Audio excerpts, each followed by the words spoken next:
Бұл маршрут Әулиетау тауына апарады. Бұл маршруттың ұзындығы 1133 метр. Бұл Әулиетауға кішігірім тоқтала кетсек. Бұл жер тарихи орын. Осы таудың басында 7 әулие жерленген. Бұл жерге туристер рухани даму үшін, тағзым ету үшін келеді. Тұран жолбарысын ретрансрукциялау үшін жағдай жасау және Ұлытау тау алабын табиғи және тарихи ескерткіштерін сақтап қалу жобасы аясында осы Біріккен Ұлттар ұйымы даму бағдарламасы және Қазақ Geography қоғамдық бірлестігімен осы Әулиетау туристік соқпағының кіріс алаңы дизайны дайындалып, осы туристік соқпақтың стелласы, электрондық шлагбаум, 600 шаршы метрлік автотұрақ және беседкалар, контейнерлер қойылды. Бұл енді Ұлытау ұлттық паркінің территориясында жаңағы аңдардың алуан түрлері бар. Олар енді жаңағы құстардан бүркіт, тырна, қаз, үйрек, шіл, торғайдың түрлері, сондай құстар бар. Енді аңдардан келетін болсақ, жаңағы елік бар, киік бар. Одан кейін енді қасқыр болса бар, одан кейін қоян, түлкі сияқты аңдардың түрлері бар. Енді біздің қызметкерлер жаңағы осы жерде осы аңдар бойынша охота инспектор бар бізде. Инженер аңдар жөнінде инженер бар. Сол енді аңдардың жаңағы өсуіне, санына санақ жүргізіп, осыларды жаңағыдай қадағалап, аңдарды қарап отырады.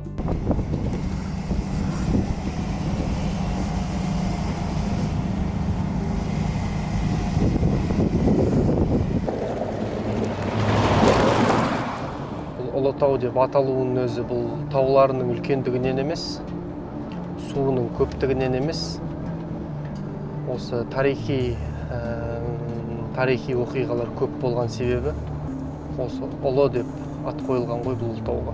Біз қазір осы Ұлытаудың жақын маңында орналасқан хан ордасына барамыз.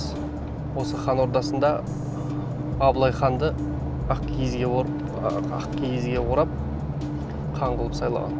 Жошы хан жерленген, Алаша хан, Домбауыл, Ерден батыр, Едіге батыр, Тоқтамыс хан барлығы осында жерленген деп айтады аңыз. Қай ұлт болсын, Едігенді біз өзіміздің батырымыз деп айтады. Қазақта сөйтіп айтады, Қырғызда біздің батырымыз дейді, Башқұртта, Татарда солай деп айтады. Сондықтан бұл кісінің бір халықтың ғана батыры емес, осы өңірдегі Евразиядағы көптеген халықтар Едігенді өзіміздің батырымыз деп есептейді.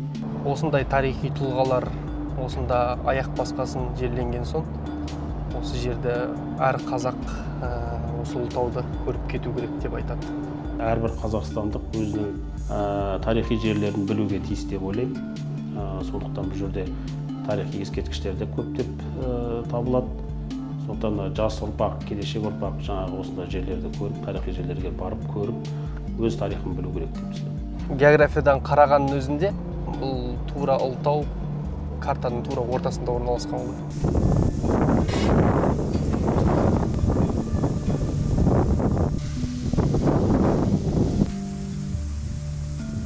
Ұлытау қойнауында осы көпшілік тағзым ететін жерлердің бірі осы Гүлсарана Шипал бұлағы.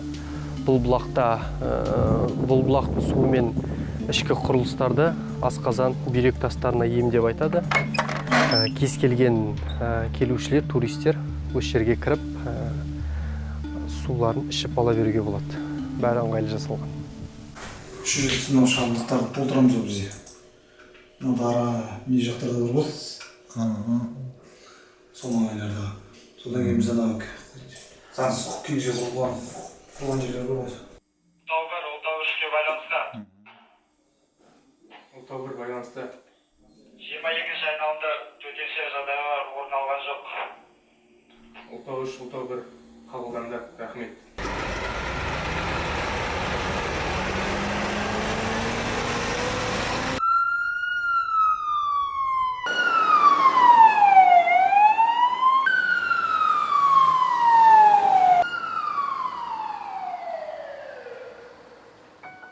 Мына баяғы расчет бойынша бәріңіз машинада түскен бетте ең бірінші очередь жүргізуші келеді да мына насосты қосып өзің жаңағы бүкіл давление, қанша давление беретін өзің жаңағы отчетливо соны суыңды бергенше сен сразу рукавтарды соединять етесің, сосын рукавты сүйретіп екеуін көмектесесіңдер. Сен ранцевыймен ақ жол, ранцевыймен ручной сөндіре бересің. Соңғы ақ жол, соқа ол өз жұмысымен соқа в очередь жүріп береді. Ол желдің бағытына қараймыз ғой, бағыт қай жақтан келе жатыр, біз соны қарсы жұртамыз. Бізде орман өртін сөндіру станциясы бар. Оның енді басшысы бар, ішінде құрамында бір пожарный машина бар.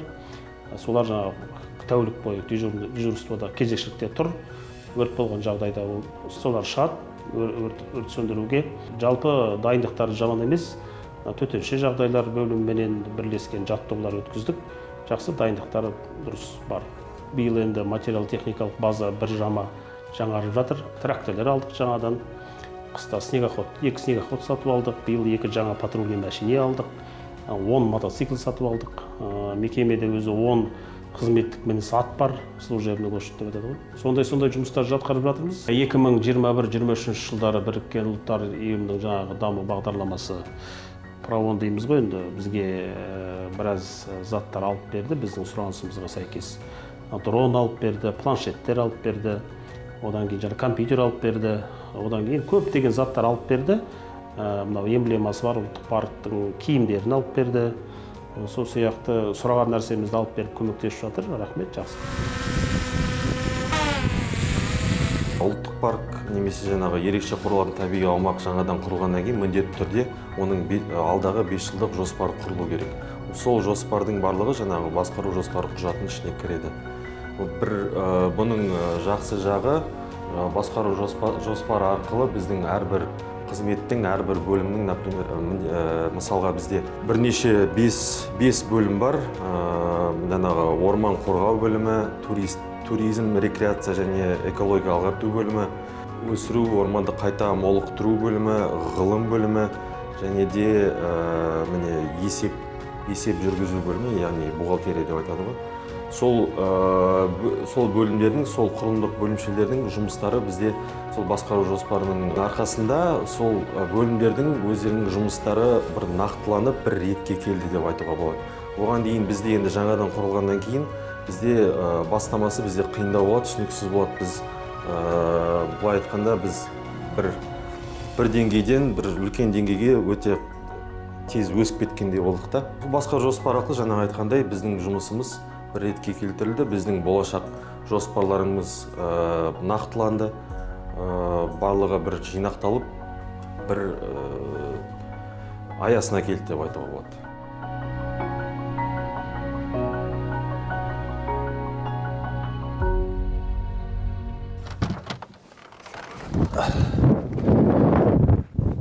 Ал қош келдіңіздер. Мынау біздің жағалау деп аталатын шағын демалыс орнымыз. Біреулер етін ауыл деп жатады. Енді кімге қалай ыңғайлы өз қаражатымызбен салынған дүниелер. 4-5 еткіміз бар. 2 киіз үй қойдық. Биыл 2-ші жыл жұмыс істеп жатқанымызға. Ұлытауға көп туристер келеді ғой, демалушылар, әсіресе Жезқазған Сәтпаев қаласының. Оны сол кісілерге ұсынатын өзіміздің қызметіміз осы.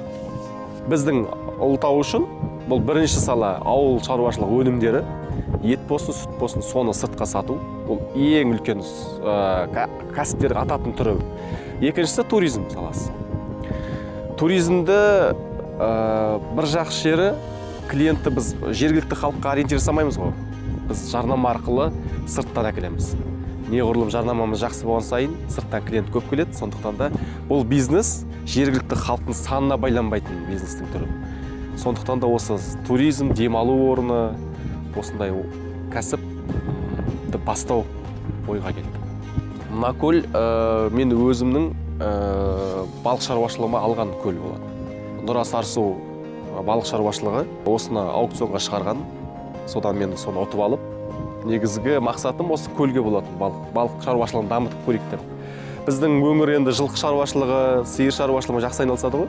Балық деген өте біз үшін бір таңсық дүние. Мен үшін де бір қызық сала болды, сосын осыны көрейінші дедім.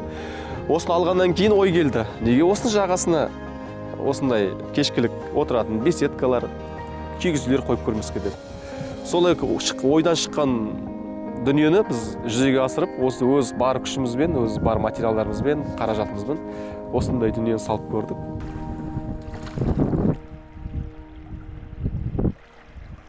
Осы аталған жобаға сәйкес, осы біріккен ұлттар ұйымы даму бағдарламасымен атқарылған жұмыстар осы Ұлытау өңірінің осы туризм деңгейін жоғарылатуға үлкен септігін беріп жатыр. Енді осы туристерге ыңғайлы етіп, осы жерге естелікке, суретке түсуге стелла қойылып жатыр. Келіп демалушыларға отырып демалатын беседкалар қойылып жатыр, демалуға ыңғайлы. Және де осы келген туристер өздерінің көліктерін осы қауіпсіздігін сақтау үшін осы жерде автотұраққа машинелерін қояды. Енді ұлттық парктың туристік соқпақтар бағдарламасы бойынша осы екі бағдарда жоспарланған: Едіге-тау және Әулие-тау. Осы екі бағытта 4 бағдарда жоспарланған. Осы өңірімізге келетін туристер осы Әулие-тау туристік соқпағына келеді. Осы туристердің саны жылдан жылға артып жатыр бұл соқпаққа. Енді келесі Едіге-тау маршруты осы жақын арада төлқұжаты дайындалып жатыр. Жақын арада орман шаруашылығы және жануарлар дүниесі комитетіне бекітуге жіберіледі. Енді жаңағы біріккен ұлттар ұйымының даму бағдарламасы да бізге көп көмек көрсетіп жатыр қазіргі кезде. Өткенде мектеп оқушыларымен парктер шеруі деген бір жобаны өткіздік 2 айлық. Сол мектептің оқушыларын табиғатты қорғауға тартып, олар жаңағы әртүрлі бағдарламалар бойынша өздерінің жұмыстарын жасады, мектеп оқушылары. Оларды соңынан жаңағы біріккен ұлттар ұйымының даму бағдарламасын берген құнды заттарымен марапаттадық мектеп оқушыларын. Сондықтан түсінушіліктер бар, алда қойып отқан мақсаттарымыз да бар көптеген. Сондықтан біріккен ұлттар ұйымының даму бағдарламасына бір рахмет айтамыз. Сондықтан енді келесі жылдан, биыл енді қазір тағы да бір 2-3 жоба бар жасап жатқан. Одан кейін енді келесі жылда солай 26 жылға дейін ғой, 21-26 жылдар аралығында бірлесіп жұмыс істейтін боламыз. Негізі сол туризм жаңағы дамыту керек. Ұлытау жаңағы халық бар, келетін адамдар бар. Сондай мақсат бар енді жұмыс істеуге туризм бойынша.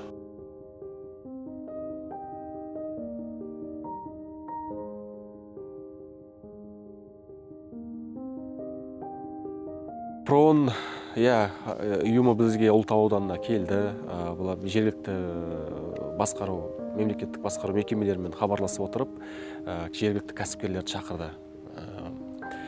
Проонның келген мақсаты үлкен пайдасы тиді. Не себепті дейсіз ғой? Өйткені ол кісілер туризм дамитын өңірлерде қандай да бір альтернативті кәсіптің түрлерін көрсету мақсатында келді.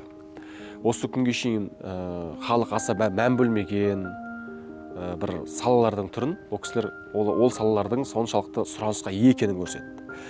Енді қазақ өз арамызда ауылда біз қол өнерге қатты көңіл бөлмейміз. Ата-әжелеріміз кезінде тоқып беретін байпақты, басқаны сол дүниелердің шетелдіктер үшін үлкен құнды нәрсе екенін біз сол жерден көзіміз жетті.